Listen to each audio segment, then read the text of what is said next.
अवधूत चिंतन श्री गुरुदेव दत्त श्री स्वामी समर्थ सगळ्यांना. तर माझ्या चॅनलमध्ये सहर्ष स्वागत आहे.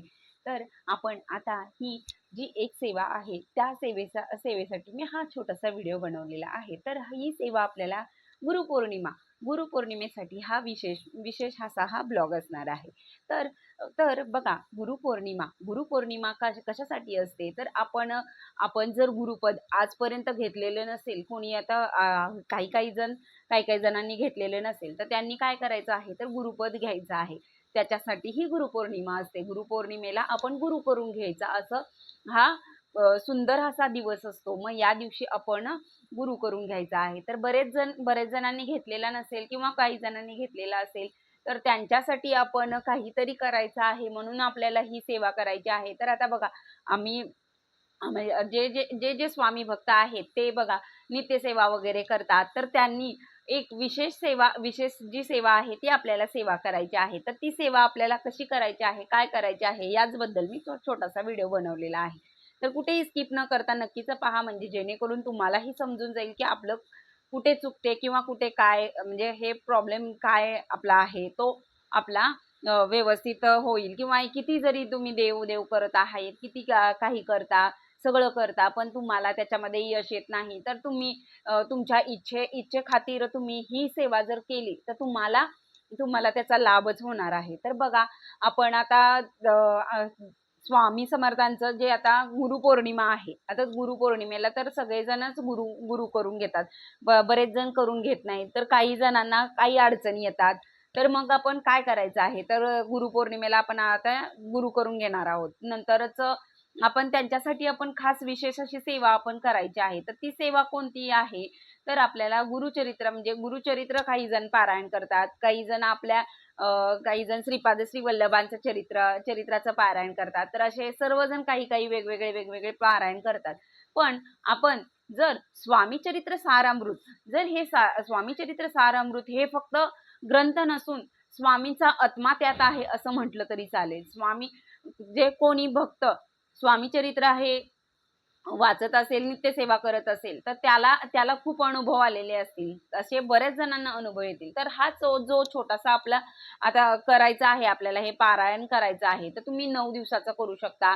काही जण 11 दिवसाचं करतात, काही जण 21 दिवसाचं करतात. तर 21 दिवसाचा हा जो पारायण सप्ताह आहे, तर हा खूपच विशेष महत्त्व आहे. कारण बघा, आता हे आपण 9 तारखेपासून चालू करणार आहोत, ते आपल्याला 21 तारखेपर्यंत पूर्ण करायचं आहे.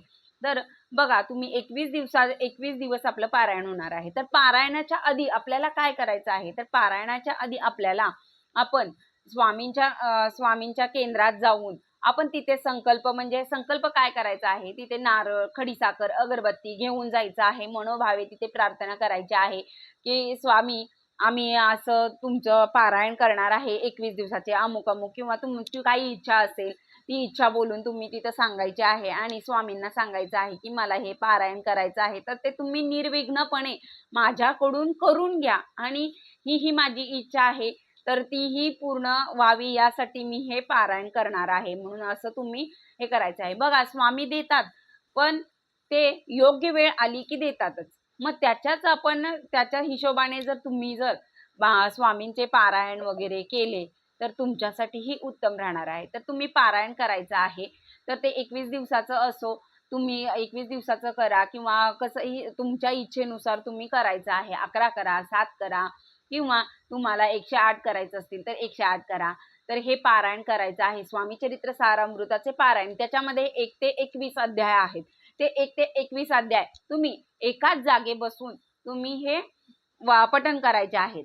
तर तुम्ही हे पठण करून घ्यायचे आहेत आणि आणि हे 21 अध्याय वाचल्यानंतर तुम्ही स्वामींची किंबहुना एक माळ तरी करायची आहे. श्री स्वामी समर्थ, श्री स्वामी समर्थ हा जप तुम्ही 108 वेळा म्हणायचा आहे. म्हणजे माळ असेल तर अतिशय उत्तम, माळेवर तुम्ही करू शकता.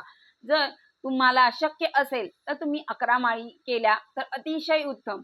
कारण तुम्ही जी सेवा करणार आहात, तर त्याच्यासाठी तुम्हाला जेवढं तुम्ही नामस्मरणात राहील, तेवढं तुम्हाला त्याचं चांगलं फळ मिळणार आहे. म्हणूनच तुम्ही ही जी छोटीशी सेवा आहे 21 दिवसाची केली तर अतिशय उत्तमच. तुम्ही जर करणार असाल 21 दिवसाची, तर तुम्हाला 9 तारखेपासून म्हणजे 9 जुलै 2026 पासून ते तुम्हाला 21 तारखेपर्यंत करायचे, 29 तारखेपर्यंत करायचे आहे.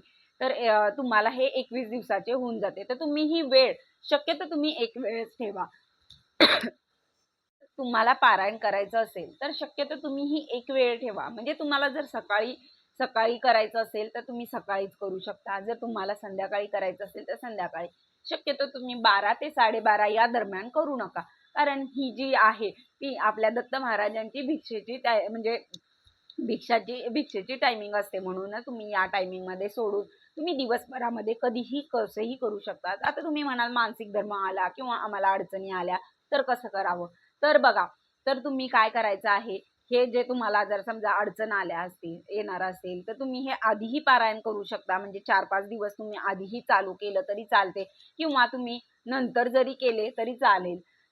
तिथून तुम्ही स्टॉप घेऊन पुन्हा नंतर नंतर ते तिथून कंटिन्यू करायचं आहे. तुमचे 21 पारायण झाल्यानंतर तुम्ही मनोभावे प्रार्थना करायची आहे. स्वामी समर्थांच्या केंद्रात जायचं आहे. तिथे पाया वगैरे पडून यायचं आहे. नमस्कार करायचा आहे. महाराजांना मुजरा करायचा आहे. विशेष म्हणजे तुम्ही पेढे वगैरे घ्या. तुमच्या स्वइच्छेने तुम्हाला जर काही घ्यायचं असेल तर तुम्ही ते घेऊ शकता.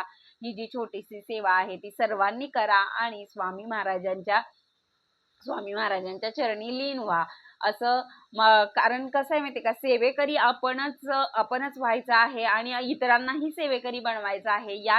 यातही खूप मोठे आपल्याला पुण्य लाभणार आहे. तर बघा, तुम्ही आज जर एक सेवेकरी घडवला तर तुम्हाला त्याची जी सेवा होते तर त्याचंही पुण्य तुम्हाला लागणार आहे. मी असं म्हणत नाही की आपणच सगळ्यांनी हे करावं. पण कसं असतं, जर एखाद्या व्यक्तीला जर काही त्रास वगैरे होत असेल तर त्याला व्याधी असेल काहीतरी, तर ती व्याधी जर त्याची तुम्ही हे पारायण सांगून त्याने जर पारायणाला सुरुवात केली आणि त्याची ती जी काही व्याधी आहे ती जर व्याधी गेली तर तो आभार आपल्यालाही मानणार आहे आणि स्वामींनाही मानणार आहे. तर त्यामुळेच तुम्ही सेवेकरी व्हा आणि सेवेकरी करून घ्या. म्हणजे वाढवून घ्या. म्हणजे ज्यामुळे कसं होणार आहे, एखाद्या अडचणीत असेल तर त्यालाही मार्ग दाखवण्याचं काम आपल्याकडून होणार आहे. तर आपण बघा, एखाद्याचा आत्मा जर तळतळत असेल तर त्याला जर त्याच्या म्हणजे मनाची जर तुम्ही हे केलं, तर एखाद्याला अडचण जर असेल, त्रास होत असेल, त्याचा जर त्रास कमी झाला तर त्याचा मनापासून आपल्याला आशीर्वाद प्राप्त होत असतो. म्हणूनच तुम्हीही अशी सेवा करायची आहे. आणि ही जी सेवा आपण 21 दिवसाची करायची आहे, तुम्ही म्हणजे हे पारायण वगैरे करायचं आहे, तर तुम्हाला सुतक वगैरे असेल तर तुम्हाला ही सेवा करता येणार नाही. आणि त्याचबरोबर तुम्ही ह्या सेवा करायच्या आहे ते एकाच ठिकाणी बसून करायच्या आहेत. ती सेवा तुम्ही आता हे आपल्या मनामध्ये भाव असला पाहिजे आणि शांत मनाने रागात वगैरे करू नये, कुणालाही नावं वगैरे ठेवू नये. अशा पद्धतीने आपण ही छोटीशी सेवा करायची आहे. जी काही झालेली सेवा आहे ती महाराजांच्या चरणी अर्पण करून आपण आता भेटूया नेक्स्ट व्हिडिओमध्ये. श्री स्वामी समर्थ. जय जय स्वामी समर्थ.